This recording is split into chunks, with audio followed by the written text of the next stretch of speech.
చూడొచ్చు ఎక్కడ చూసినా పసుపు జెండాతో కలకలలాడుతుంది. ఒకసారి మనం ఇంకా చాలా మంది ఉన్నారు, వాళ్ళని అడిగి తెలుసుకునే ప్రయత్నం అయితే చేద్దాం. అన్న, ఎవరికి మీ ఓటు? ఏంటి ఇది? ఎక్కడికి వెళ్తున్నారు? ఇక్కడ నామినేషన్కి వెళ్తున్నాం. ఎవరు మీ అభ్యర్థి? ఎవరు? యార్లగడ్డ వెంకట్రావు. యార్లగడ్డ వెంకట్రావు. ఆయనకి ఎందుకు మీ ఓటు? ఆయనకి ఎంతో ముందు వేసాం, ఇప్పుడు కూడా ఆయన వేసి గెలిపిస్తాం. ఇప్పుడు ఆయన్నే గెలిపించుకుంటారు. ఏం చేశారు వెంకట్రావు గారు మీకోసం? మా కోసం ఏం చేశారు అంటే ఏది అడిగితే అది ఇస్తాడు. ఏది అడిగితే? ఎప్పటి వరకు ఏమి ఇచ్చారు మీకోసం? సమస్య అడిగినా ఆయన చేసి పెడతాడు. ఇప్పటికి ఎవరికి మీ ఓటు అసలు? చంద్రబాబు నాయుడు గారికి, యార్లగడ్డ వెంకట్రావు గారికి. చాలా మంది ఉన్నారు. ఎంత మంది ఉన్నారు నా మాక్సిమం ఇక్కడ? ఇప్పుడు ఈ ఇంట్లో ఒక 3-4 వేల మంది ఉంటారు. 3-4 వేల మంది. చెప్పండి, ఎవరు మీ అభ్యర్థి? యార్లగడ్డ.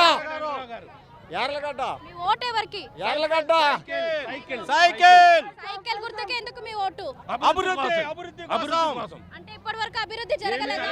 5 ఏళ్ల నుంచి ఏం అభివృద్ధి లేదమ్మా. సైకిల్ మీరు ఏం కోరుకుంటున్నారు అసలు? అభివృద్ధి కోరుకుంటున్నాం, సాఫ్ట్వేర్ ఉద్యోగాలు, జాబులు కోరుకుంటున్నాం. మన రైతులు శుభ్రంగా పంటలు పండించుకునే కొనేది అవకాశం లేకుండా పోయింది ఈ 5 ఏళ్లలో. అవును, ఇప్పుడు చాలా మంది ఉన్నారు, కాకపోతే మీరు వెంకట్రావు గారిని ఎందుకు ఎంచుకున్నారు? మంచి చేస్తాడని. మాకు ఇప్పటివరకు ఏం చేశారు? రౌడీ పరిపాలన నుంచి మాకు విముక్తి. విజయవాడ అంటేనే రౌడీ పరిపాలన అనేసి విన్నాము. సో వెంకట్రావు గారు రౌడీయా? కాదండి, కాదా? సౌమ్యుడు. ఆయనలో నచ్చిన గుణాలు ఏంటి? రైతు బిడ్డ, అందరినీ కలుపుకొని వెళ్ళిపోతాం. అదమ్మ. అంతేనా? ఇప్పుడు మీరందరూ ఎక్కడికి వెళ్తున్నారు?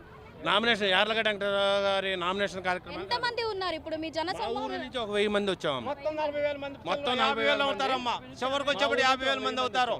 మొత్తం అంటే ఇవాళ నామినేషన్ కి ఎంత మంది రాబోతున్నారు? 50,000 మంది రీచ్. అంటే మీ అభ్యర్థి గెలుస్తారా?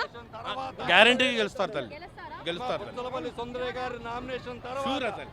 ఇదండి, యార్లగడ్డ వెంకట్రావు గారు అయితే గెలుస్తారు అనేసి వ్యక్తం చేస్తున్నారు. ఇప్పుడైతే ర్యాలీకి ఇప్పటికే 50,000 మంది తరలి వచ్చారనేసి తరలి వచ్చారనేసి అంటున్నారు. ఖచ్చితంగా వెంకట్రావు గారే గెలుస్తామని ధీమా అయితే వ్యక్తం చేస్తున్నారు. Vote studio.